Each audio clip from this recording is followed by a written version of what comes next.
teman-teman.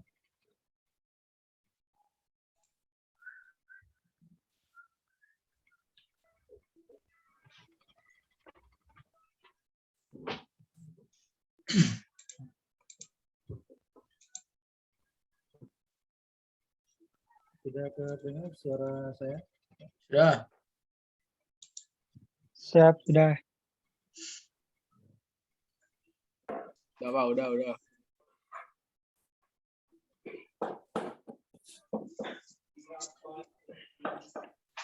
Baik, bismillahirrahmanirrahim. Assalamualaikum warahmatullahi wabarakatuh. Waalaikumsalam. Waalaikumsalam warahmatullahi wabarakatuh. Baik, teman-teman. Tes suara gue. Suaranya kurang kerasa. Sudah jelas suara? Udah, Pak. Udah, Pak. Oke, baik teman-teman. Sebelumnya tolong diaktifkan kameranya. Oh, nah.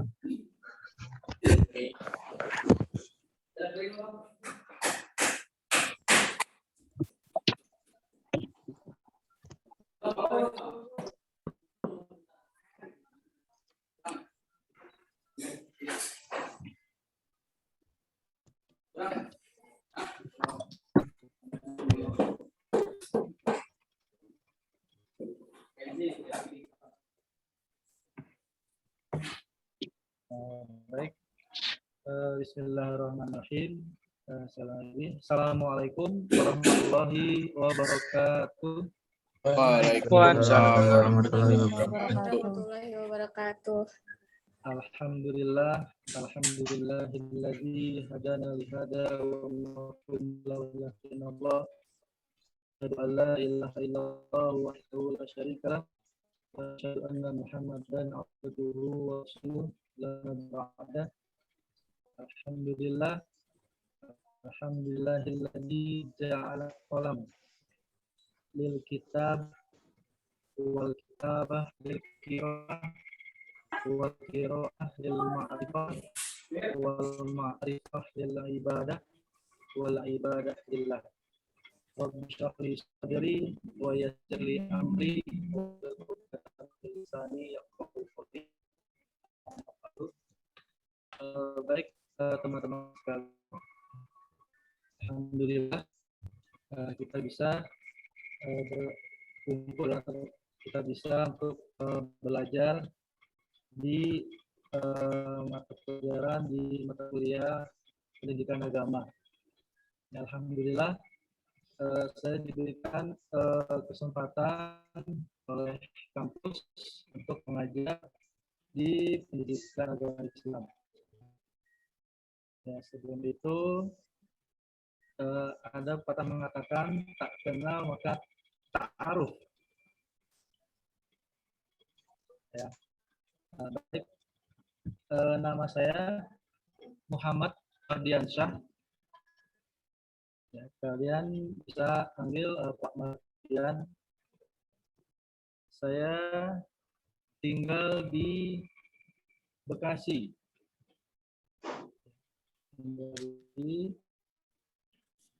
Kemudian untuk jenjang ya, pendidikan untuk pendidikan saya S1 di Universitas Darussalam Gontor di Ponorogo. Kemudian saya melanjut di Universitas Islam Fatimah Bekasi, ya, Unisma. Ya, alhamdulillah pada tahun ini diberikan kesempatan untuk mengajar di mata kuliah pendidikan agama. Ya, alhamdulillah. Sebelum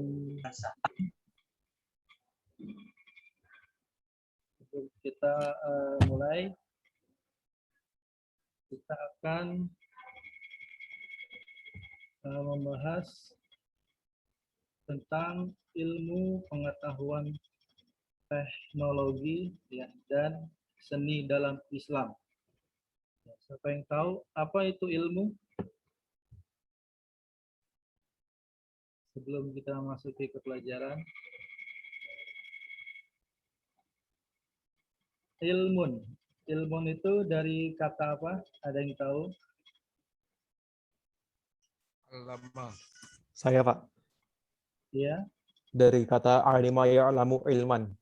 Oke. Alima ya'lamu ilman. Untuk fa'il alimun. Ya, kita semua ini alim. Kita semua ini orang berilmu. Kemudian untuk jamaknya ulama, ya, orang-orang berilmu. Ya, baik. Di sini saya akan men-share screen.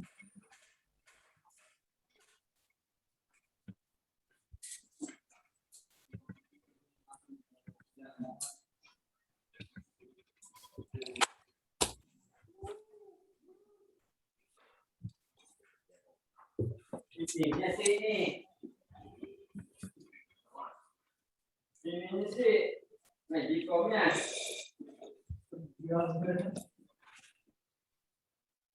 Ya, baik.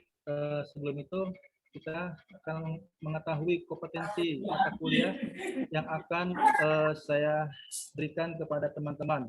Ya, saya akan membimbing mahasiswa untuk memperkuat iptek dan imtak, ya, ilmu pengetahuan teknologi dan iman dan takwa, imtak, ya, kepada Allah Subhanahu Wa Taala. Nah, kemudian saya akan mengantar kalian untuk mengembangkan akhlakul karimah, ya, untuk mengembangkan akhlakul karimah. Jadi ilmu tanpa akhlak sia-sia. Kalian bisa belajar di mana saja. Kalian bisa browsing dengan Google, kalian bisa belajar ilmu pengetahuan di Google ataupun di buku-buku lain. Ya, tetapi akhlak, ya, akhlak itu tidak bisa dicari. Tidak bisa dicari di Google.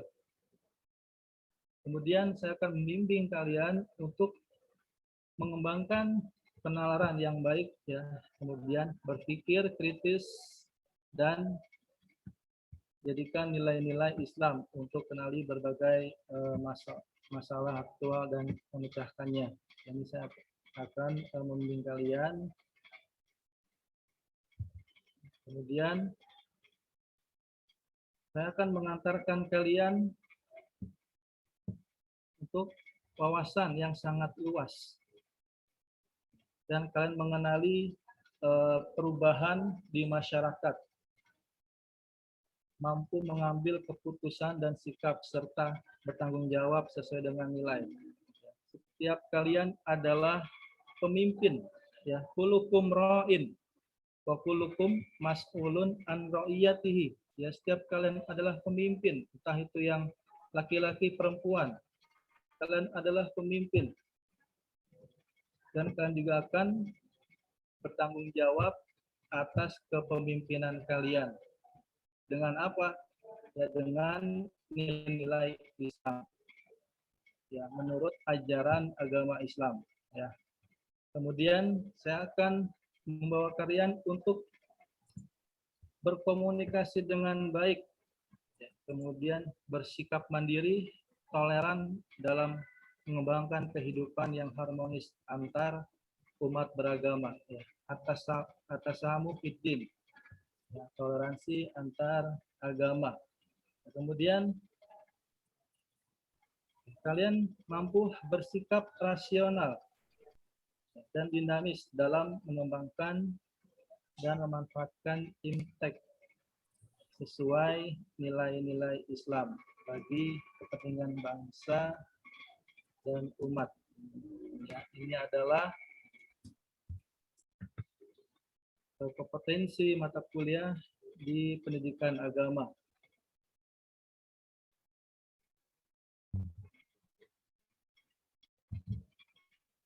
Kemudian kita lanjut ke kontrak, ya, yang dimana ada kontrak untuk perkuliahan di pendidikan agama.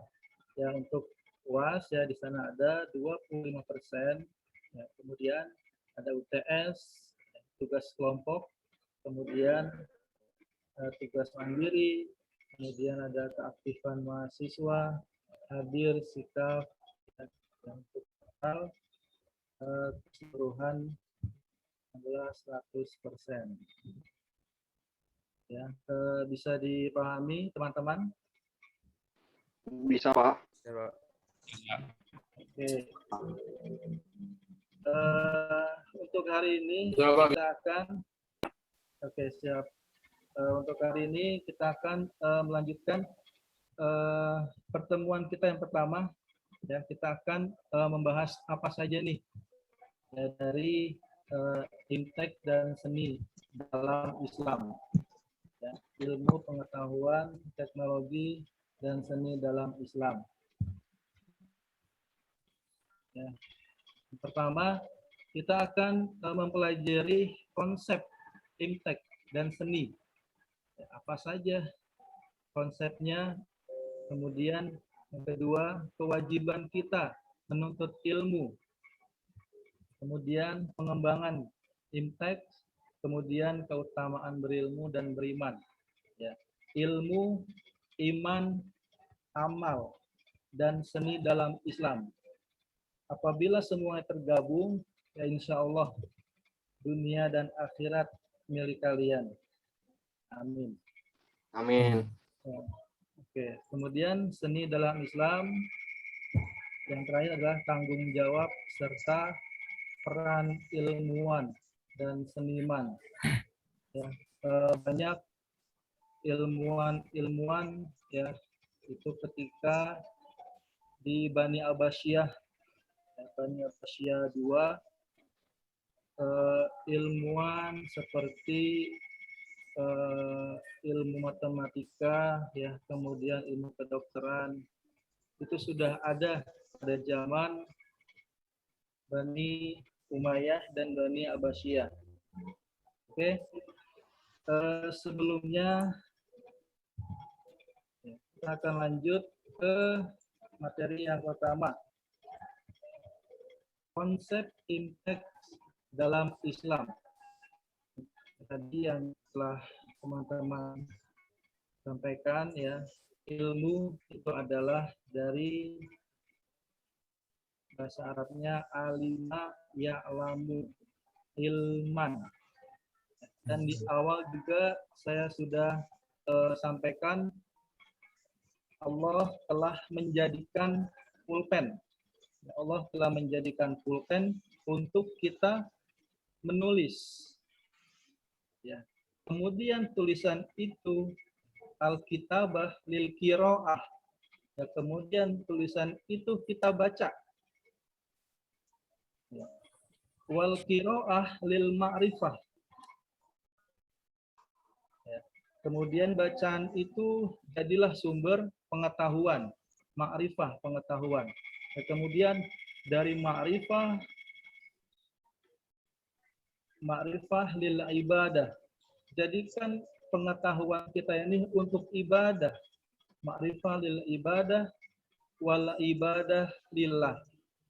Ya, dan jadikanlah ibadah kita karena Allah. Ya, baik. Pengetahuan dan ilmu pengetahuan. Pengetahuan adalah segala sesuatu yang diketahui manusia melalui tangkapan panca indera.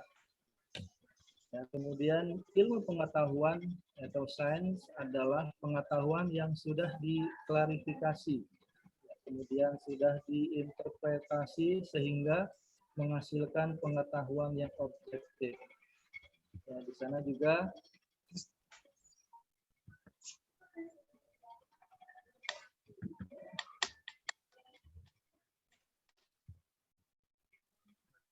ya, kita bisa tahu bahwa teknologi adalah pengembangan ya dan aplikasi dari alat, ya, mesin, ya, kemudian material dan proses. Ya, untuk apa? Untuk menolong manusia untuk menyelesaikan masalah.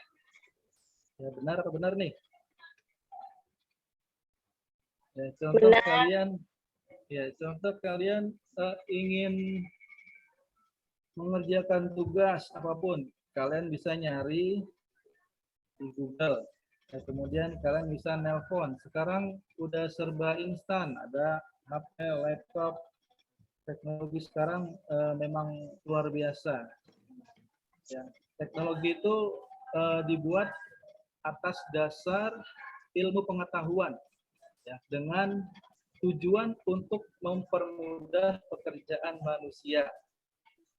Ya, kemudian juga kata teknologi ya sering menggambarkan penemuan dan alat yang menggunakan prinsip dan proses. Nah, kemudian ada dampak perkembangan iptek menurut pandangan Islam. Pastilah ada dampaknya. Dari kita lihat dari sisi positifnya nih ya, kita lihat dari sisi positif dari teknologi ya, seperti teknologi informatika ya dapat digunakan sebagai sarana dakwah Islam. Ya, teknologi informatika dapat digunakan sebagai sarana dakwah Islam.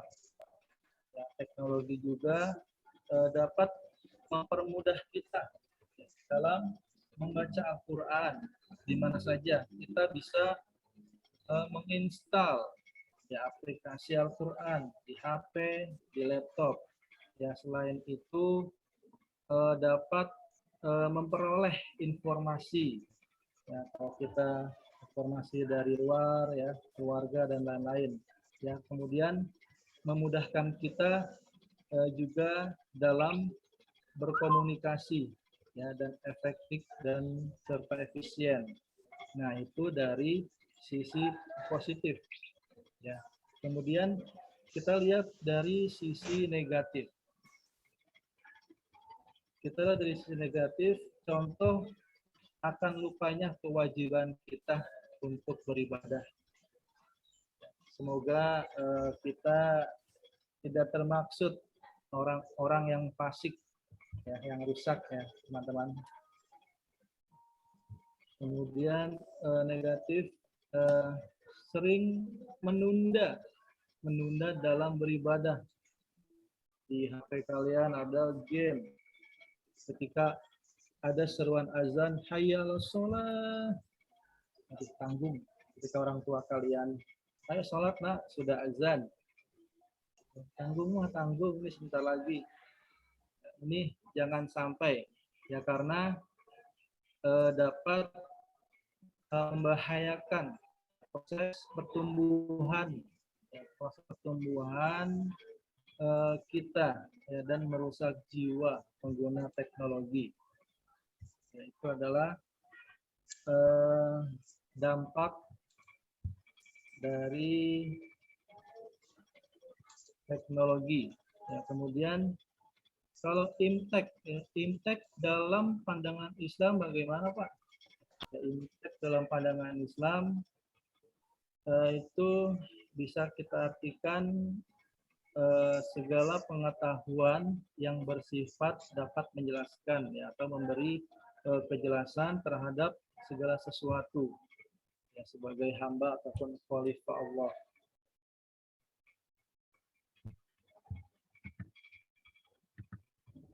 Kemudian lanjut ya, seni ya, di sana juga ada seni. Seni adalah hasil ungkapan akal dan budi manusia yang bernilai keindahan. Ya, kalian tahu hadis, sesungguhnya Allah itu indah. Ya, dan Allah menyukai keindahan.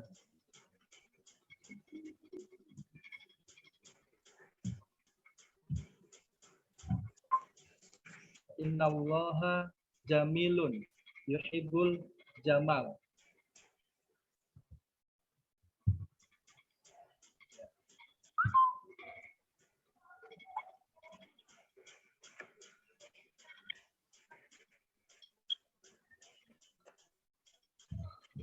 yang tadi saya sampaikan, pengembangan imteks akan bernilai ibadah apabila didasarkan pada nilai-nilai iman dan takwa. Karena iman bagaikan akar nih. Iman itu bagaikan akar, akarnya di bawah. Sedang ilmu itu batangnya nih. Ilmu itu batangnya ya, dan dahan. Sedangkan imteks yaitu adalah cabang-cabang yang mana akan kita mengambilnya, ya, ilmu apa yang akan kita ambil nanti, sehingga pengembangan impact berdasarkan nilai-nilai iman kemudian menghasilkan amal soleh yang bukan kerusakan.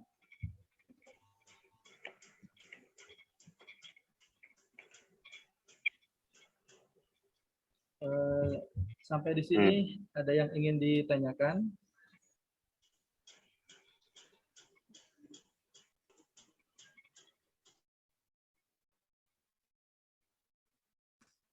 Ada kok.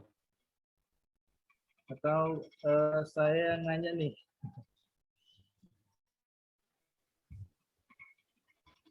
Ya, kita baru untuk 2 slide ini ya, yang tadi untuk definisi inteks, ya, kemudian yang kedua itu pengembangan. Ada yang ingin ditanyakan?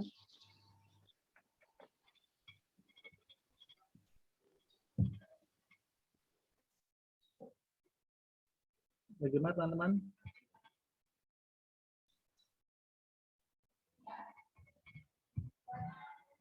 Sudah, Pak. Coba.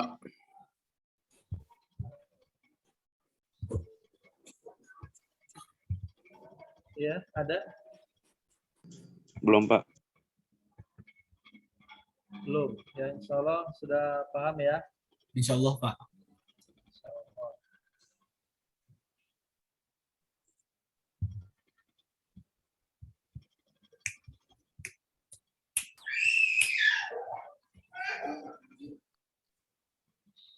Ya, lanjut.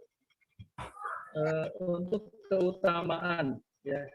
Sekarang keutamaan orang beriman dan berilmu.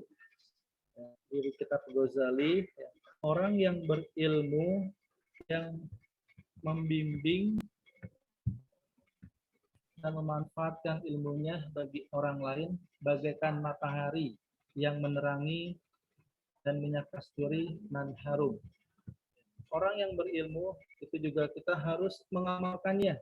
Ya, dalam mahfuzot juga sudah dikatakan al ilmu bila amalin kasyajarin bila samar. Ilmu itu kalau kita tidak kita amalkan, itu bagaikan pohon yang tidak ada buahnya. Jadi kita percuma kalau kita belajar dari SD, SMP, SMA, bahkan kuliah pun. Kalau kita tidak mengamalkan ilmu tersebut, itu sangat disayangkan. Ya, bagaikan pohon tak ada buahnya bila samar. Kemudian di ayat 11 juga menjelaskan tentang Al-Mujadalah, ya, ayat 11, yarfa'illahu allazina amanu minkum wallazina utul ilma darajat. Allah akan meninggikan orang-orang beriman di antara kamu dan orang-orang yang diberi ilmu pengetahuan. Akan diangkat derajatnya. Banyak hadis-hadis yang membahas tentang ilmu. Kita masuk surga harus berilmu. Utlubil ilma minal mahdi ilal lahdi. Kemudian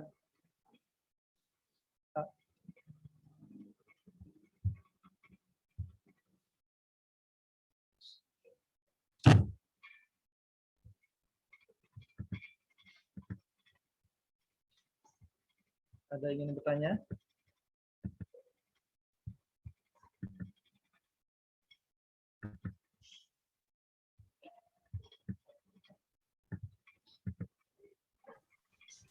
Tidak ada, Pak. Ya.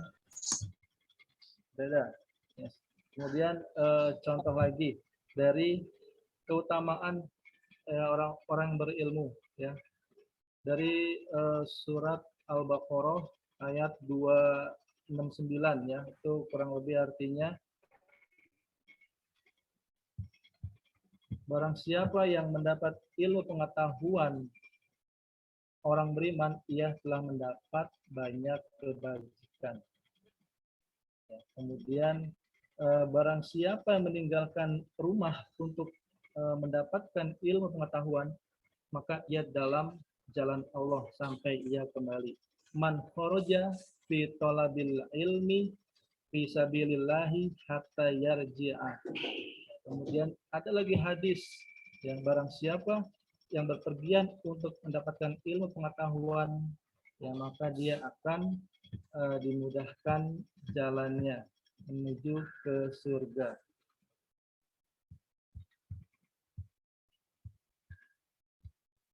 Tidak ada pertanyaan untuk sampai ini? Saya ingin bertanya, Pak. Ya. Perkenalkan, nama saya Muhammad Iqbal Irfansyah dari Prodi SI. Mau bertanya, Pak. Ilmu itu kan konteksnya besar ya, Pak ya. Ada ilmu akhirat, ada ilmu dunia, dan lain-lain. Ini suaranya pecah. Halo? Bisa kedengeran?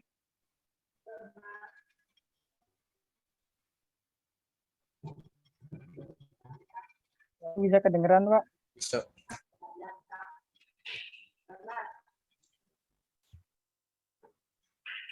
Suaranya. Teman-teman, kedengeran nggak? Pecah. Ya. Dengeran sih bro kalau gua jelas. Ketika diketik Jelas, kalau Pak, pecah. jelas. Ya, Mungkin bisa diketik lewat chat. Aja. Siap, Pak.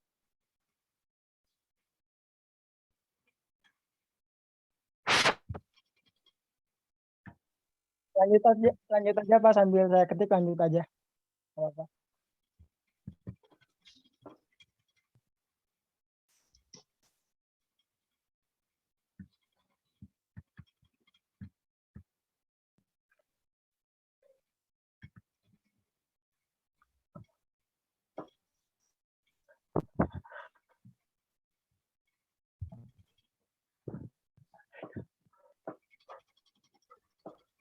Ya, mungkin nanti bisa di chat ya, soal nanti saya jawab.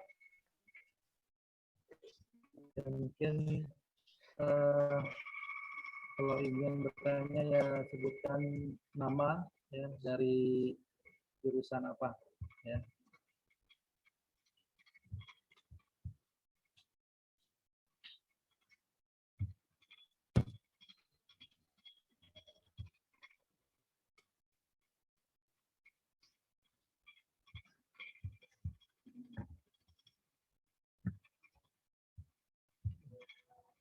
Kita tahu untuk mengembangkan etos keilmuan ya perlu senantiasa diciptakan stabilitas yang tinggi yang dinamis dalam kehidupan kita. Melalui keadaan yang stabil itu dapat mempertajam pikiran kita, kemudian kita juga dapat memperluas pandangan syiar ilmu kita, sehingga kita dapat menciptakan buah pikiran dan menggerakkan aktivitas untuk kita memajukan impact dalam dapat dilaksanakan dengan baik. Kemudian salah satu pilar penting kemajuan suatu bangsa Pak.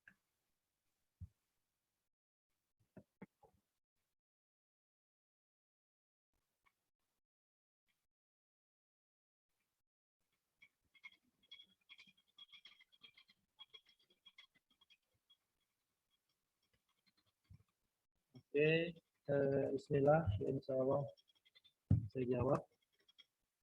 Muhammad Hikmal di SD. Ya, ilmu memang banyak sekali ya, ada ilmu akhirat, dunia, dan lain-lain. Nah, itu untuk ilmu yang memang ajarnya sesat itu.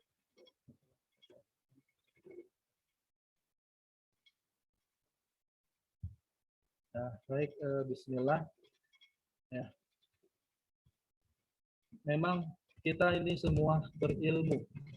Ya. Man arada dunya fa'alaihi bil ilmi. Wa man aradal akhirah fa'alaihi bil ilmi. Wa man arada kilahuma fa'alaihi bil ilmi. Siapa yang mau dunia, berilmulah. Siapa yang mau akhirat, maka berilmulah. Siapa yang mau kedua-duanya, maka berilmulah. Yang telah tadi saya sampaikan, ilmu yang kita pelajari harus dengan ilmu iman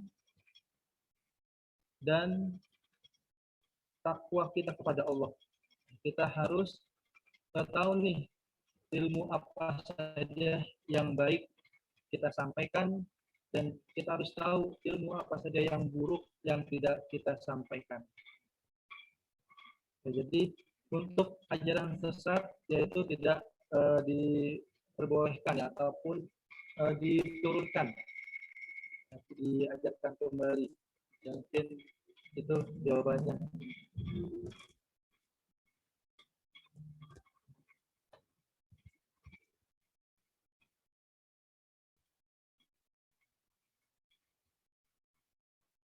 Sudah, Mas Hikmal?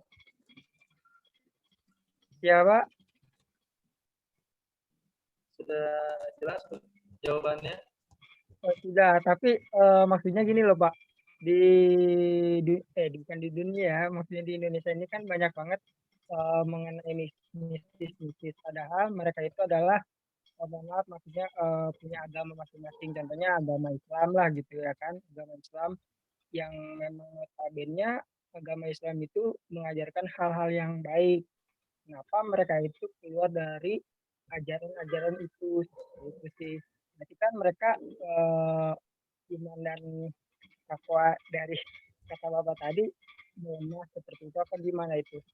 Ketika mempunyai rasa keinginan untuk memuaskan diri sendiri itu, gimana sih caranya untuk membentengi agar kita itu tidak ke aliran yang sesat gitu Pak.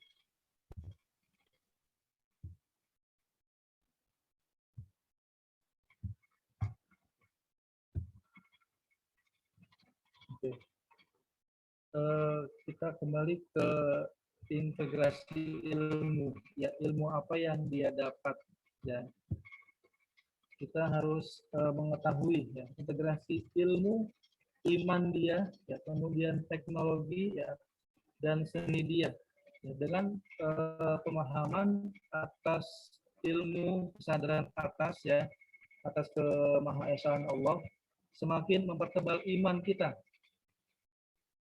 Ya, kalau dia tahu ilmu itu sesat ataupun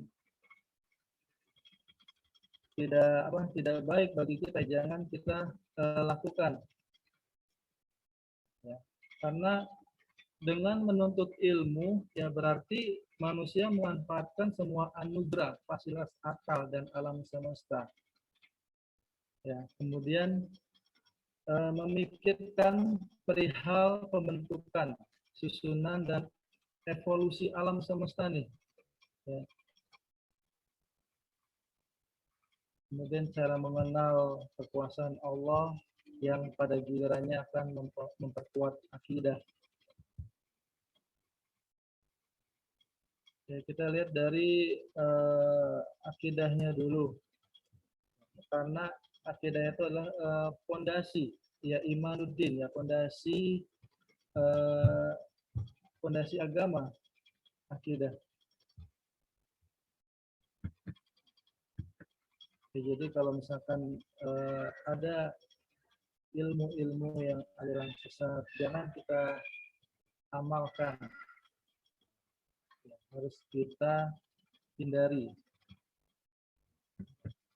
Seperti orang dulu ya, wallahu a'lam bishawab, ketika ada anak bayi melahirkan, ketika ada seorang istri melahirkan,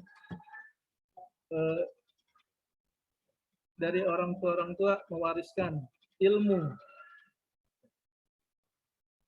Nanti kalau setelah lahir ada yang bisa dikasih ilmu kebal, ilmu apa gitu ya. Ya mungkin itu jangan diamalkan. Ya, karena ya kalau kita mengamal itu ya kita bisa musyrik gitu ya. Jauh dari ajaran Allah.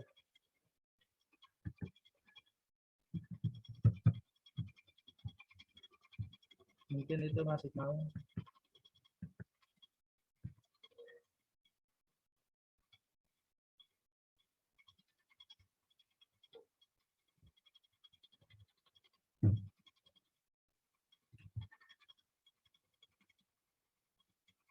Suara saya jelas, teman-teman? Terus Pak. Jelas, Pak.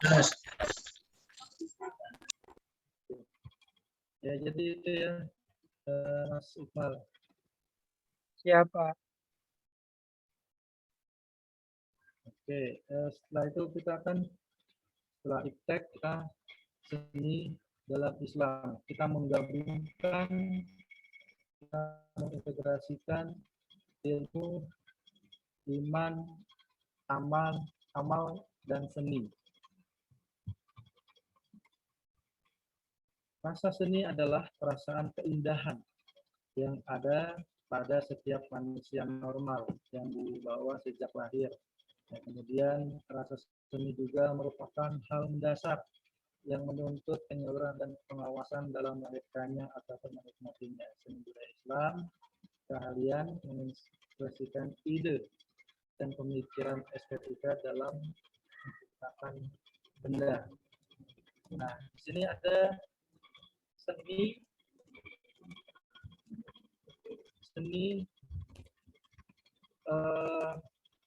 bidang seni dalam Islam. Ada, saya kasih untuk contoh ya, untuk contoh ada 5. Saya mengambil 5 contoh ini. 5 contoh ini yang harus kita tahu. Seperti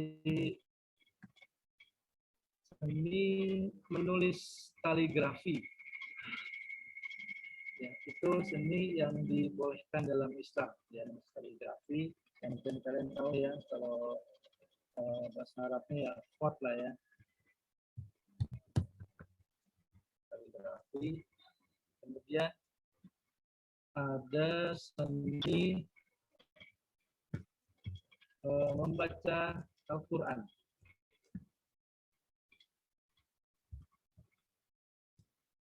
Membaca Al-Quran. Kemudian ada lagi seni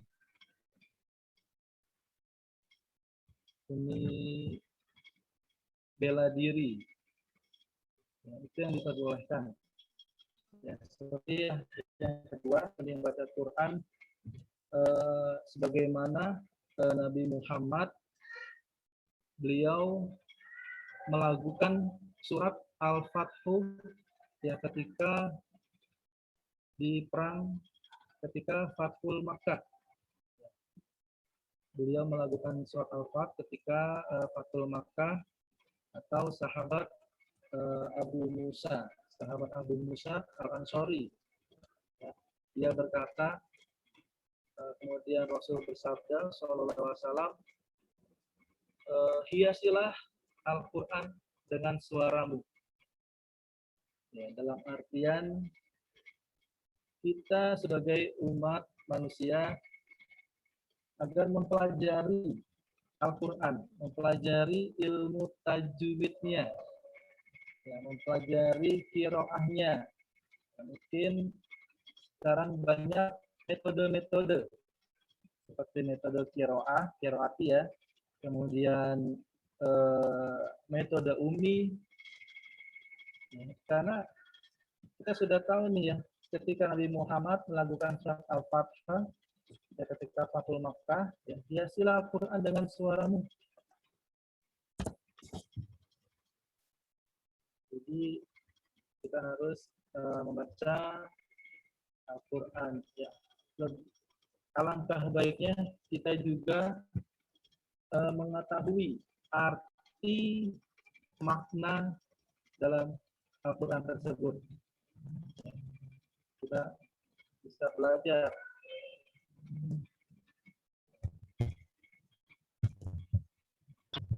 Tadi yang pertama kaligrafi. Yang mungkin kaligrafi ini seni, ya, seni menulis sebuah tulisan. Seni menulis sebuah tulisan. Ya, kalau bahasa Arabnya kot yang tadi saya sampaikan. Ya, kemudian ada seni bela diri. Ya, kenapa saya sebutkan seni bela diri? Ya, karena seni bela diri ini merupakan salah satu kesenian yang timbul sebagai satu cara seseorang untuk mempertahankan, ya, untuk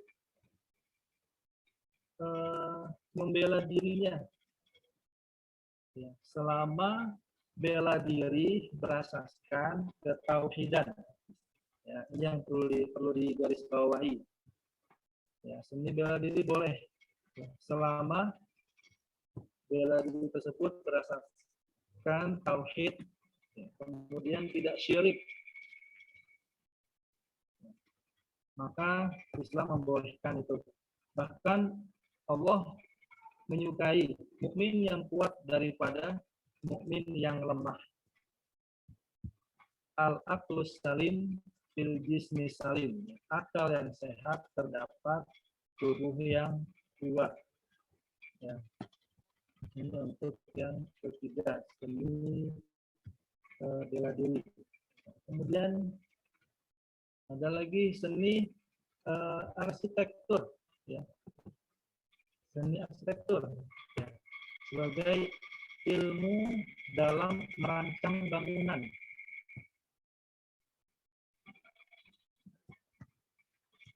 Ya. Ini apa, seni arsitektur. Kemudian yang terakhir, ya, kalau ya itu seni berpidato. Ya, kita bisa menyebutnya juga khutbah. Khutbah, seni berpidato atau khutbah, ya, dalam Islam disebut dengan khutbah. Karena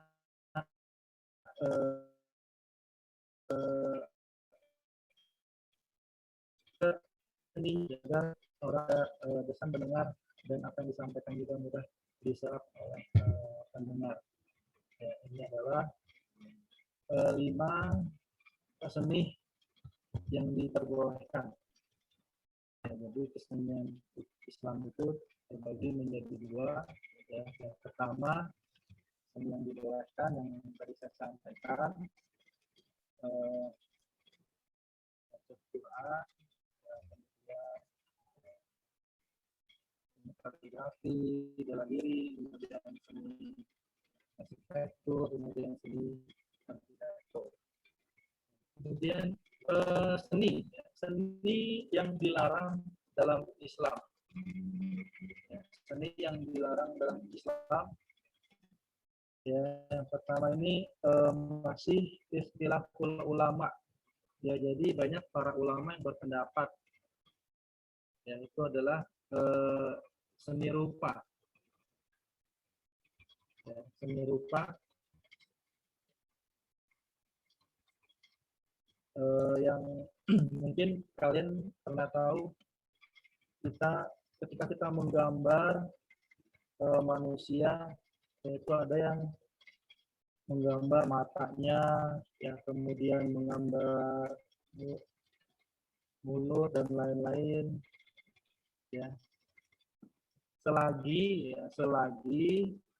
seni rupa tidak mengarah kepada maksiat ya, dan ingkar kepada Allah Subhanahu wa taala.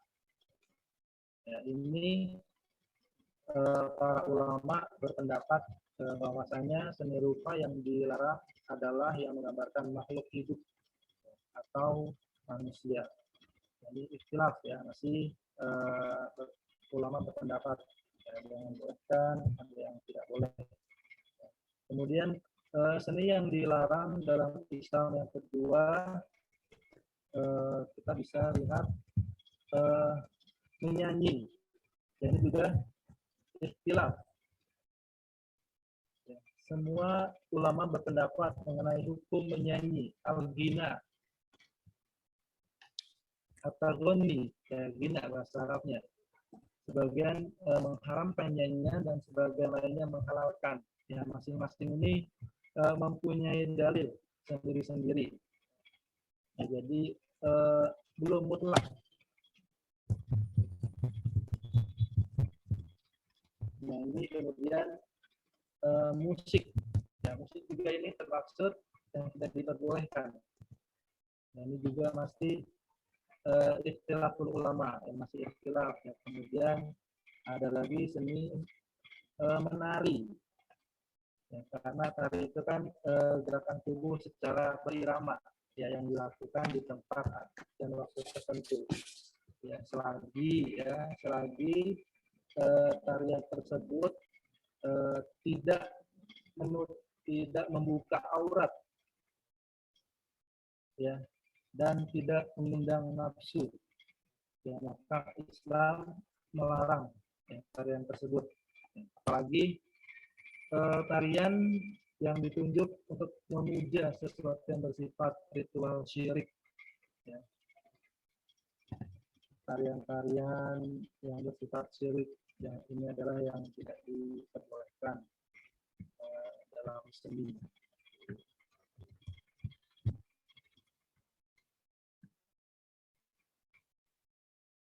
Untuk seni, ada yang ingin ditanyakan?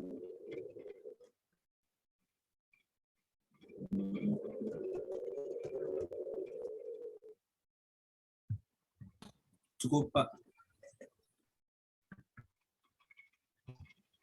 Belum ada, Pak. Cukup. Oke. Ya, ini doktrin seni dalam Islam yang tadi saya sampaikan. Allah itu indah dan mencintai keindahan. Innallaha jamilun yuhibbul jamal. Sungguhnya Allah indah dan mencintai keindahan. Penyair, sastrawan, seni, ya, ada yang beriman dan ada yang kafir. Wa syu'ara yatba'uhum minal ghawun. Surat Syu'ara ayat 221 sampai 227. Artinya, dan syaitan juga turun kepada para penyair yang diikuti oleh orang-orang sesat, kecuali orang yang beriman, ya, banyak beramal soleh, berzikir, dan mendapatkan kemenangan setelah mereka teraniaya. Ya, jadi mungkin ini juga bisa menjawab dari Mas Hikman tadi ya.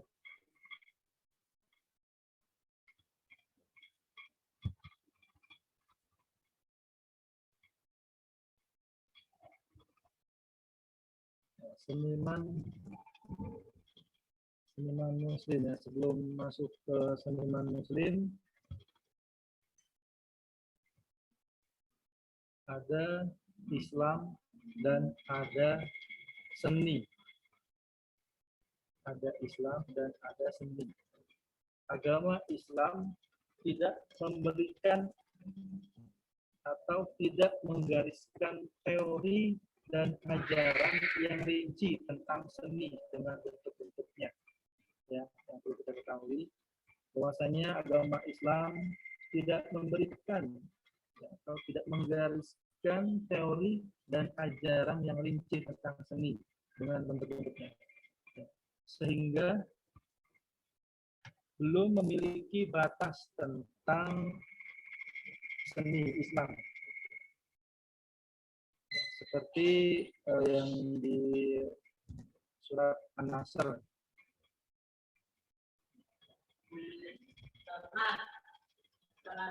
Seni Islam merupakan hasil dari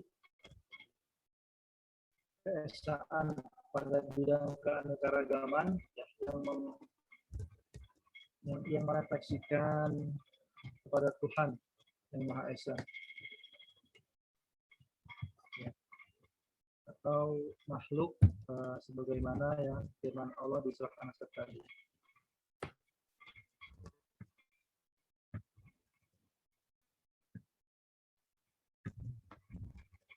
Ya, sebelum penutup, seni Islam adalah seni yang dapat mengungkapkan keindahan. Seni yang dapat mengungkapkan keindahan dan konsep tauhid sebagai esensi akidah, serta nilai dan norma Islam, yaitu bagaimana cara kita menyampaikan pesan keesaan Allah Subhanahu wa Ta'ala. Mungkin ada pertanyaan teman-teman?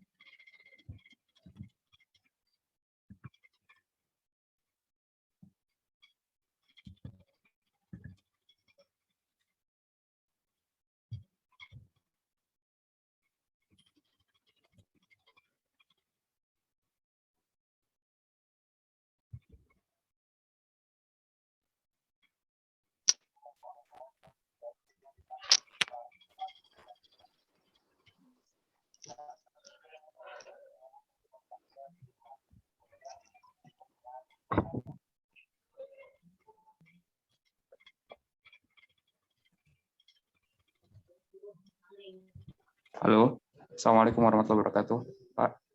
Waalaikumsalam. Izin bertanya. Ya, silakan. Saya Haba Kesafera. Ya. Ingin menanyakan, apakah seniman Muslim ini ada kaitannya dengan Sufi ya? Atau enggak, Pak?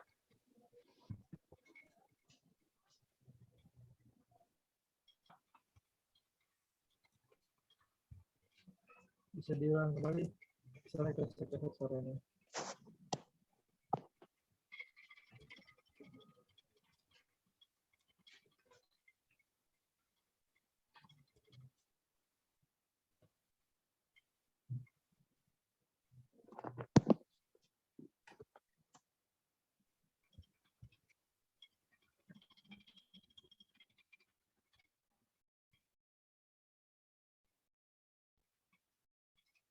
Bisa diulang kembali, Mas?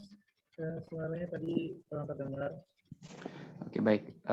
Jadi pertanyaan saya, mohon maaf sebelumnya Pak, saya ingin menanyakan terkait dengan materi kali ini, apakah proses daripada kita mencintai ataupun berkreativitas dari kesenian kita mencintai dalam beribadah ini termasuk erat kaitannya dengan dalam Sufi, Pak, atau tidak, Pak? Ini suaranya.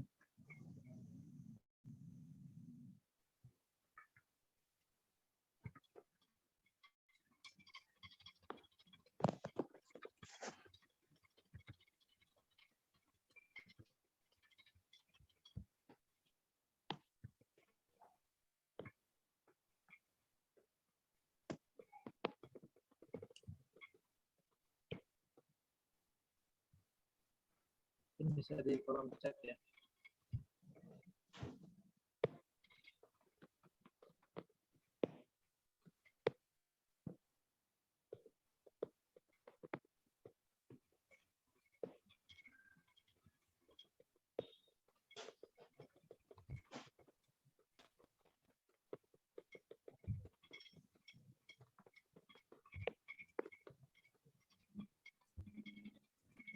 Mungkin yang lainnya ada yang mau bertanya tentang ilmu.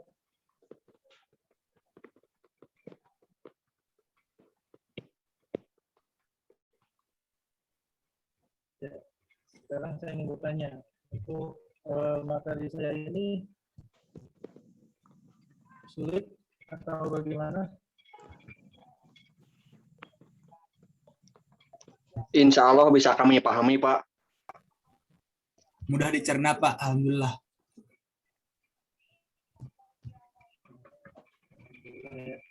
Pak, Ya, Assalamualaikum. Izin bertanya, Pak.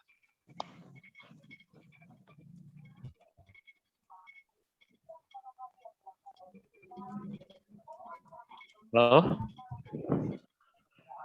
iya Pak, sekarang masih kesek-kesek nih. kedengaran Pak suaranya?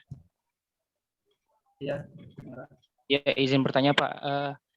Jika suatu waktu nanti kita bekerja nih, Pak, lalu kita disuruh buat animasi atau gambar yang harus membuat wajah manusia atau hewan dan sebagainya, Pak, dengan tujuan kita yang baik. Tapi disalahgunakan oleh orang lain, itu bagaimana hukumnya, Pak? Apa kita ikut berdosa atau bagaimana?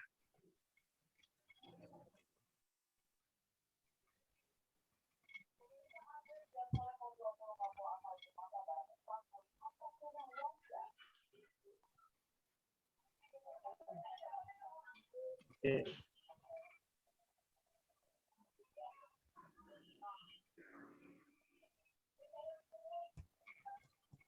Saya jawab yang tadi Mas apa yang kedua?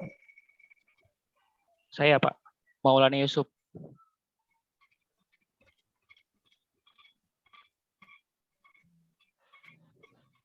Oke. Apabila kalian nanti terjun di dunia kerja, kemudian kalian ditugaskan untuk menggambar animasi dengan niat yang baik. Nah, kemudian ada yang merusak, gitu ya, ada yang merusak, terus dia mengubah karya orang tersebut. Jadi pada dasarnya selagi kita menggambar ataupun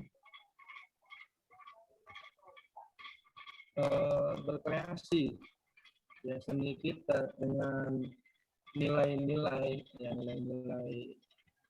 Islam ya, tidak ada bertujuan dengan konteks pemaksiatan, yang menggambar ini ya dia tidak berdosa.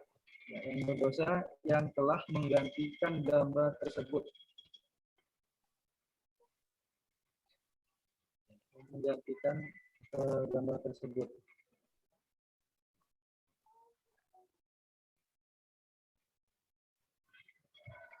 Sudah bagaimana? Iya, Pak. Terima kasih sudah jelas, Pak.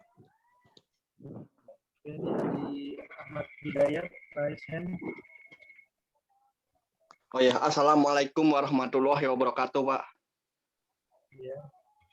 Pada slide sebelumnya, Bapak membahas tentang ilmu. Saya ada sebuah hadis qudsi, Pak, yang bunyinya itu kalau nggak salah, aku adalah kota ilmu dan Ali adalah pintunya. Barangkali Bapak tahu apa maksud dari hadis tersebut, dan apakah hadis tersebut sahih, Pak? Itu kalau nggak salah dari hadis qudsi, Pak. Ya. Oh ya, nama saya Ahmad, Pak, dari Teknologi Informasi, Pak. Oke, Ahmad ya. Ulangi lagi Mas, sore Mas. Oh ya, ada sebuah hadis qudsi, Pak, yang berbunyi, aku adalah kota ilmu dan Ali adalah pintunya. Nah, Bapak bisa jelaskan apa maksud dari hadis tersebut? Ya, Pak. Halo? Sudah jelas, Pak? Suara saya jelas, ya, Pak? Jelas.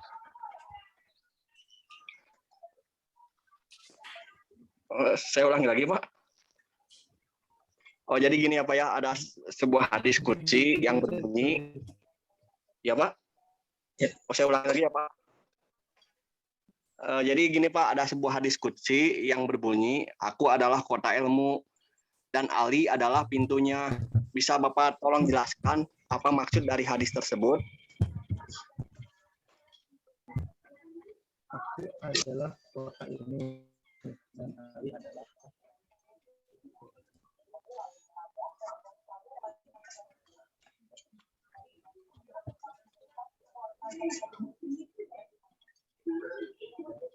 mungkin ini dari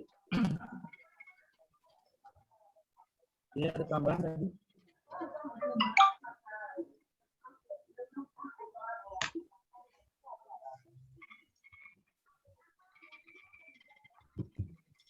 Oke, langsung aja saya jawab. Ini hadis dari Ali bin Abi Thalib ketika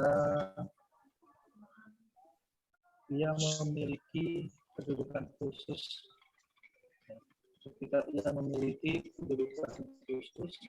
di sisi Allah, sehingga Nabi bersabda, aku adalah kota ilmu dan Ali adalah pintunya. Maka siapa saja yang ingin mendapat ilmu, hendaklah dia melewati pintunya. Ini yang sangat bagus.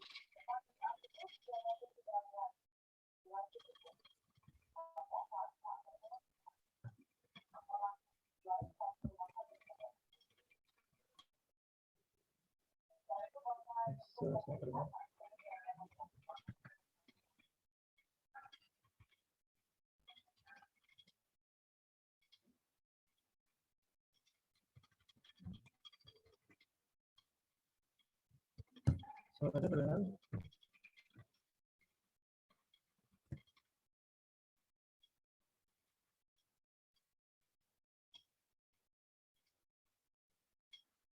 Teman-teman, suara saya terdengar?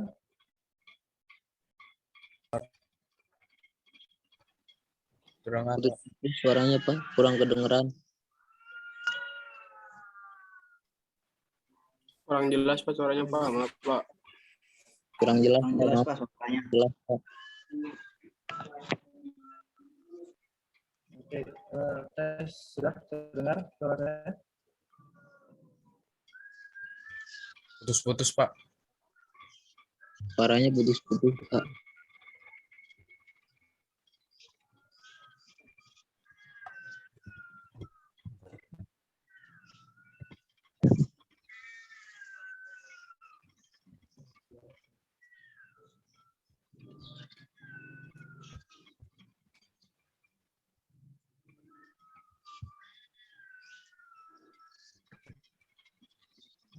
Gimana? Sudah?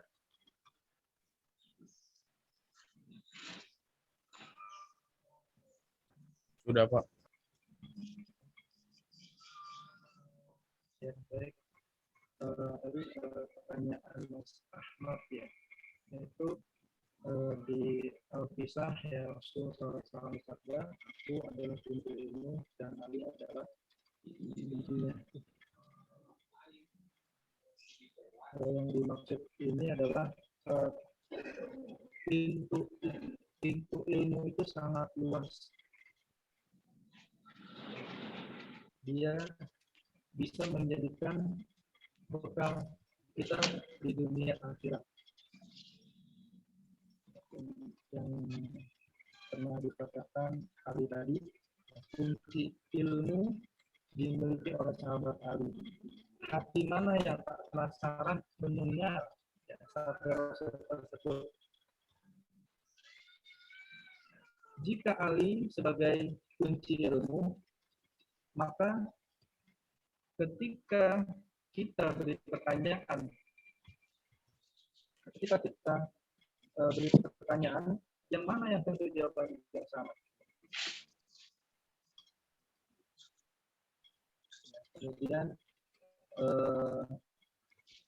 salah seorang dari mereka mengawali pembicaraan, ya ini Ali dengan Muhammad, ya benar, tidak mungkin seseorang yang dianggap kuncinya ilmu akan menjawab dengan jawaban yang berbeda. Paham? Ya, kalau si Ali menjawab yang berbeda, maka kunci tersebut salah. Ya, makanya itu tidak mungkin seseorang yang dianggap kuncinya ilmu akan menjawab dengan jawaban yang berbeda-beda. Jika memang benar, ia kuncinya, ia kunci ada di Ali, maka kita harus sama dengan menjawab apa yang dikatakan Ali.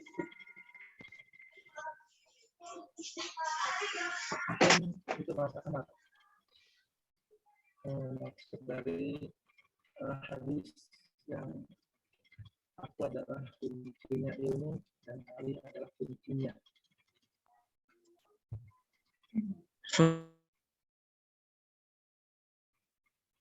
Suaranya putus-putus, Pak.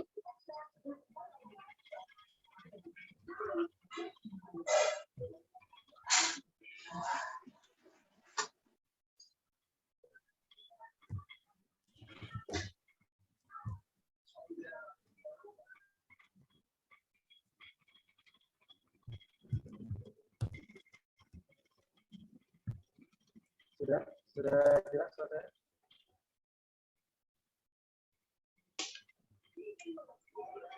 Coba lagi, Pak.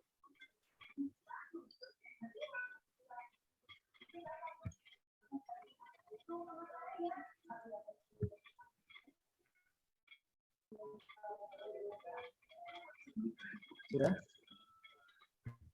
Udah. Ya, mungkin itu Mas Ahmad jawabannya.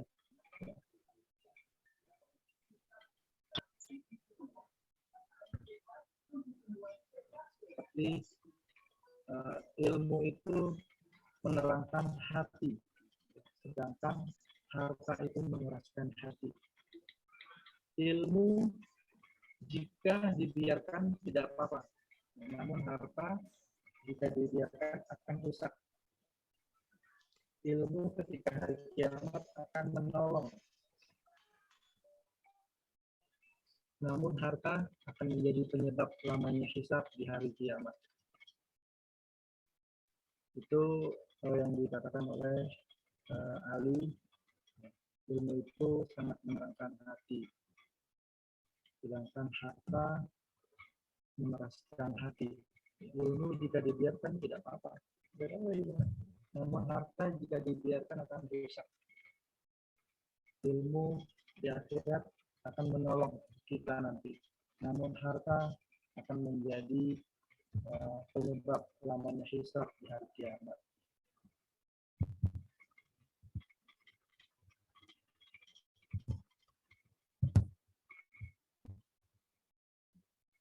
Oke, itu Mas Ahmad.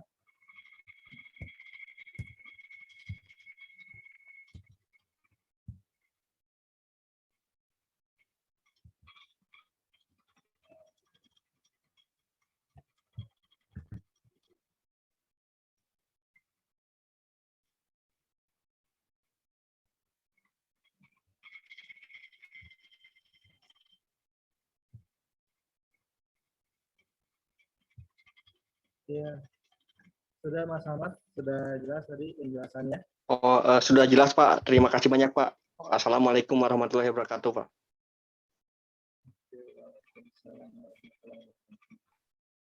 Baik, teman-teman yang lain, ada yang ingin ditanyakan?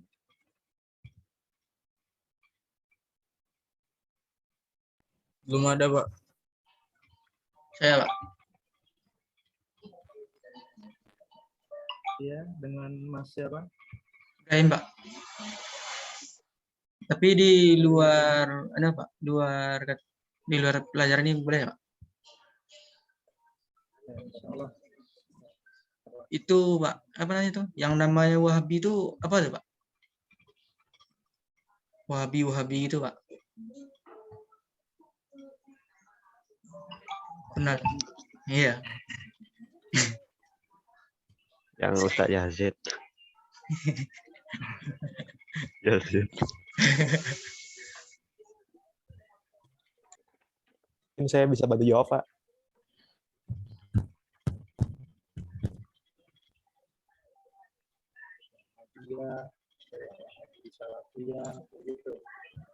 Iya.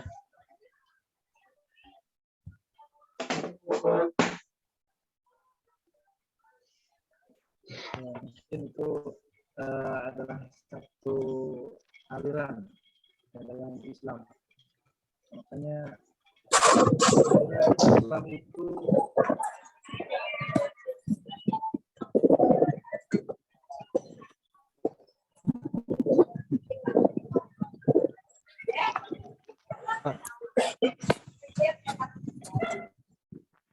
Maaf, Pak, mungkin untuk Wahabi bisa saya bantu jelaskan? Boleh. Iya, jadi setahu yang saya baca, Wahabi ini dinisbatkan kepada Syekh Muhammad bin Abdul Wahab. Nah, jadi Muhammad bin Abdul Wahab ini dulu, dengeran, Pak?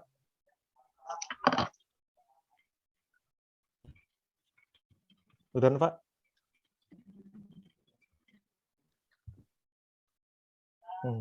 Jadi di Arab Saudi ini dulu ada itu kesyirikan dan kebid'ahan itu merajalela, Pak. Nah, ada satu ulama bernama Muhammad bin Abdul Wahab namanya. Yang nantinya Wahabi ini dinisbatkan kepada Syekh Muhammad bin Abdul Wahab ini, Pak.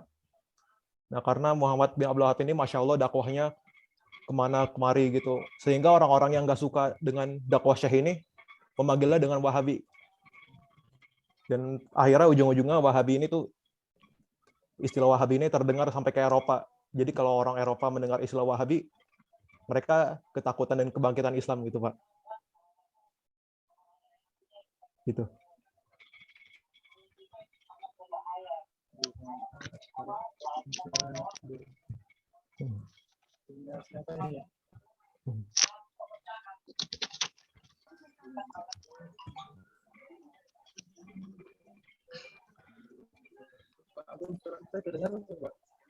Masih putus-putus, Pak.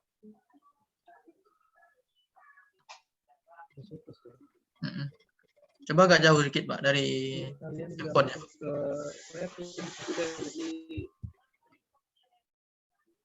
Susah menangkap suaranya.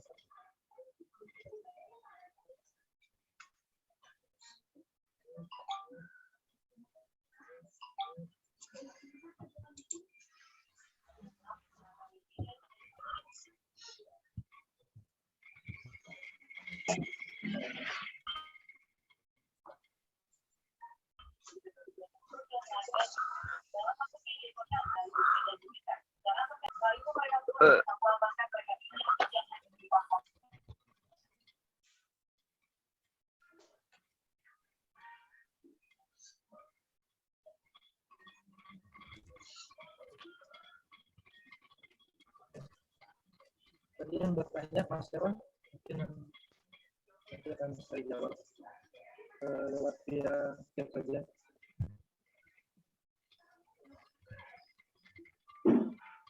Apa? Mungkin yang lain ada lagi yang ingin ditanyakan.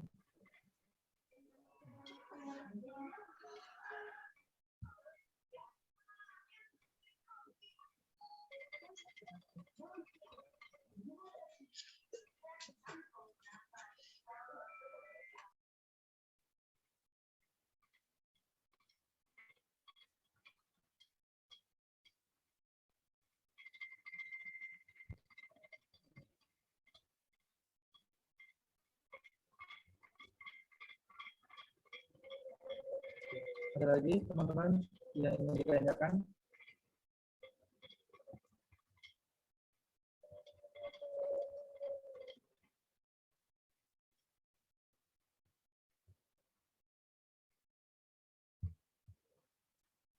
Ya, baik. Untuk hari ini ya, pertemuan pertama itu kita membahas tentang ilmu pengetahuan teknologi seni dalam Islam. Ya, saya berharap semoga teman-teman dapat mengamalkan. Ya, jadi tidak ada istilah masuk keluar masuk jatuh ke pinggir kanan keluar ke pinggir kiri. Ya, mungkin tidak ada.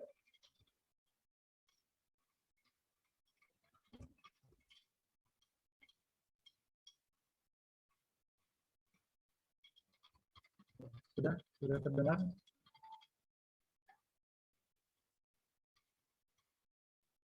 Sudah terdengar suara saya? Udah, Pak. Udah.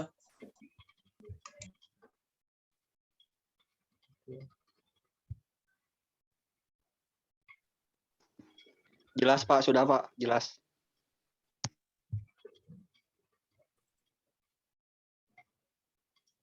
Ya, insya Allah dari hari ini tidak terlalu sulit buat kalian ya.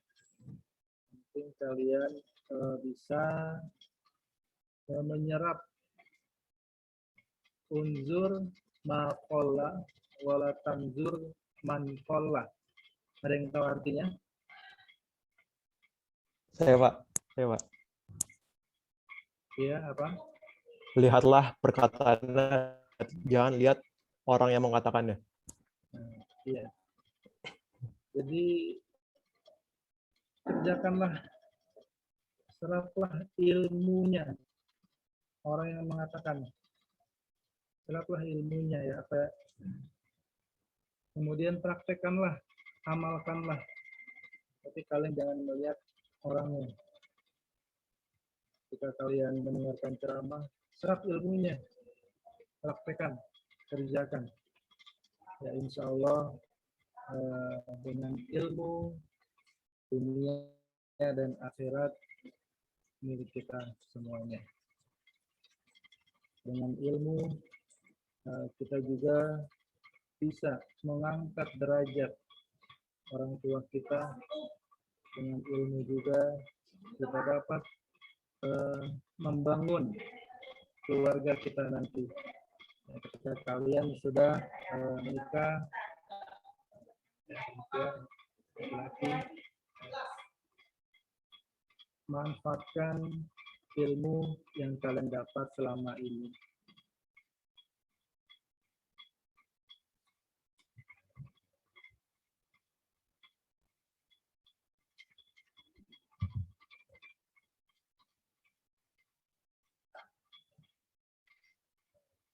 Ada lagi yang ingin ditanyakan?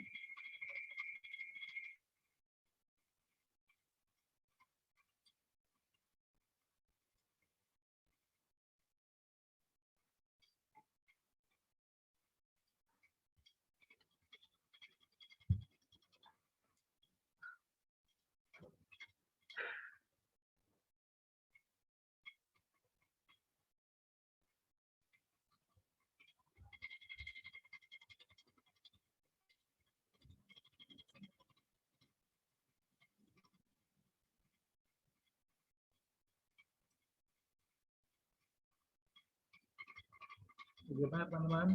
Sudah sekarang saya ingin bertanya. Oke, sudah siap ya semua ya?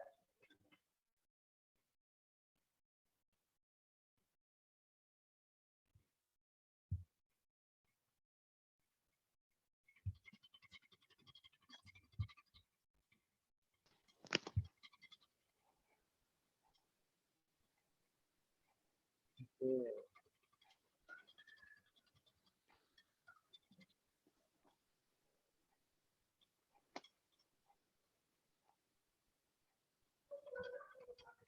Sekarang saya ingin menanyakan apa salah kita, kenapa kita ini dalam iptek ya, ilmu pengetahuan teknologi kita ini sangat kalah yang dibandingkan oleh orang-orang luar. Kenapa bisa kenapa orang-orang luar bisa lebih lebih mahir ya daripada kita.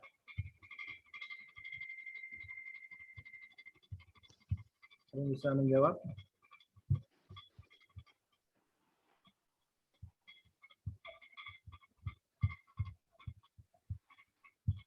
Kenapa nih orang-orang luar itu lebih mahir?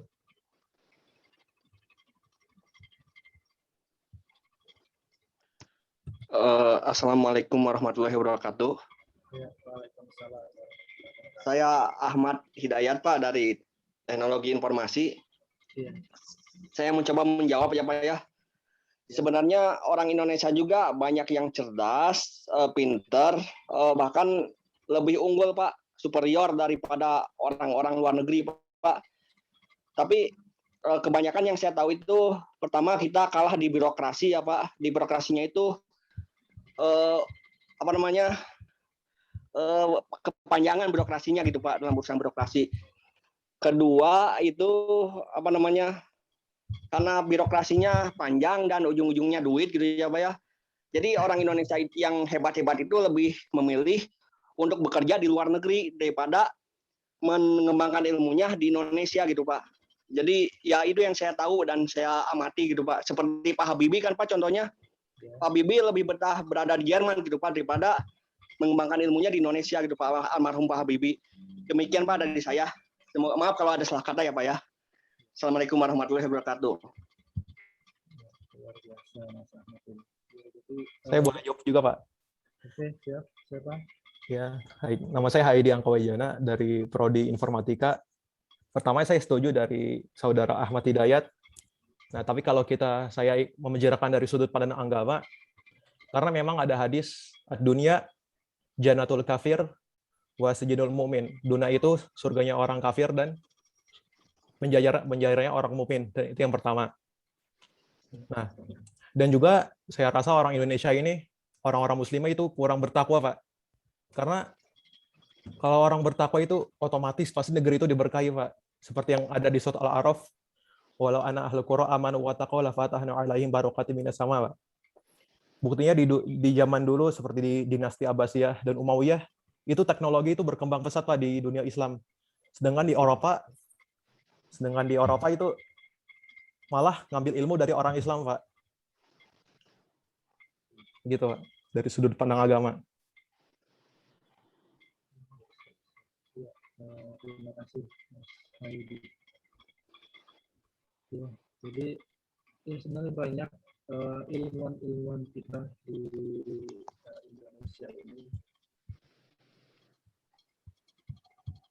itu birokrasi pemerintahan Indonesia ini ya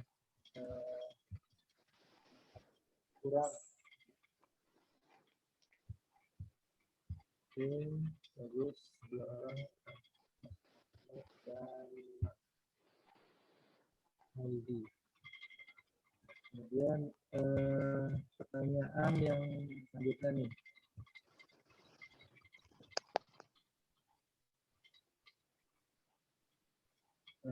Kenapa pengembangan iptek banyak yang tak sesuai dengan Islam?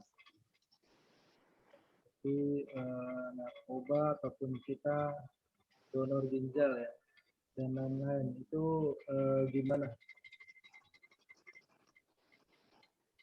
Ada yang bisa menjawab?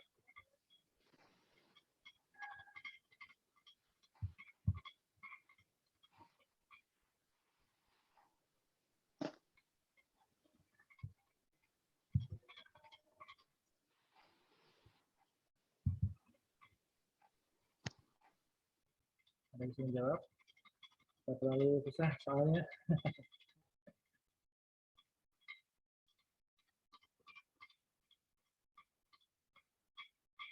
Oke.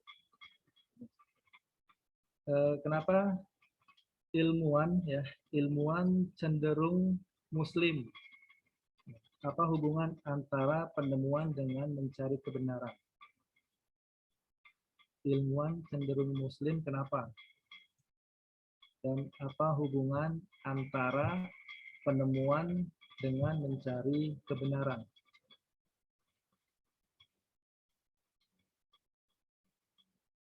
Bisa menjawab?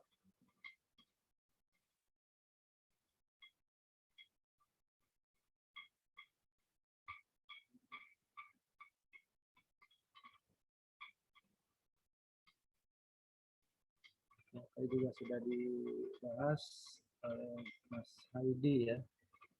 Ya, memang pada zaman Umayyah dan Abbasiyah itu muncul teknologi, ilmu teknologi, sains yang tadi juga saya jelaskan ya, matematika, kedokteran, itu semua sudah ada di Bani Umayyah dan Abbasiyah. Dan ilmuwan kita ini dicuri gitu oleh orang luar. Ya, makanya itu jadi sangat kurang sekali.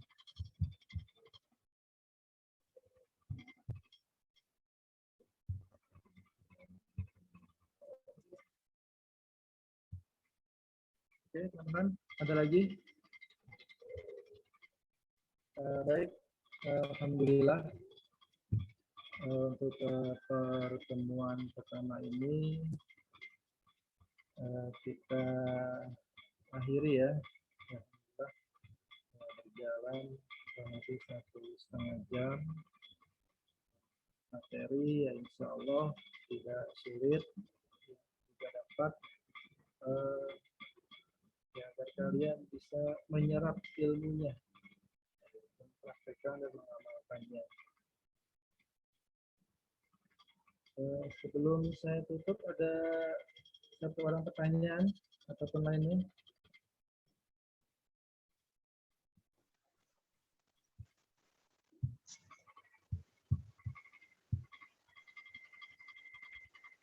Bagaimana teman-teman? Cukup, Pak. Cukup, Pak. Cukup, Pak. Cukup. Cukup, Pak. Alhamdulillah cukup, Pak. Ya. Semoga pertemuan pertama kali ini bermanfaat buat kalian semua. Amin.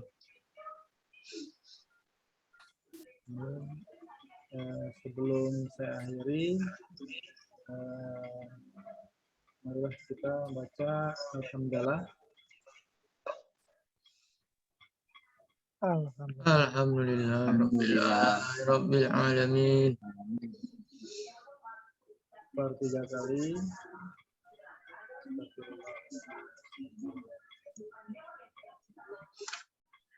Doa kafaratul majelis. Subhanallah. Astagfirullah wa atubu ilaik. Baik teman-teman, saya akhiri. Wabillahi taufiq wal hidayah. Assalamualaikum warahmatullahi wabarakatuh. Waalaikumsalam warahmatullahi wabarakatuh. Terima kasih, Pak. Waalaikumsalam. Terima kasih, Pak. Makasih Pak Padian. Makasih Pak.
Pak.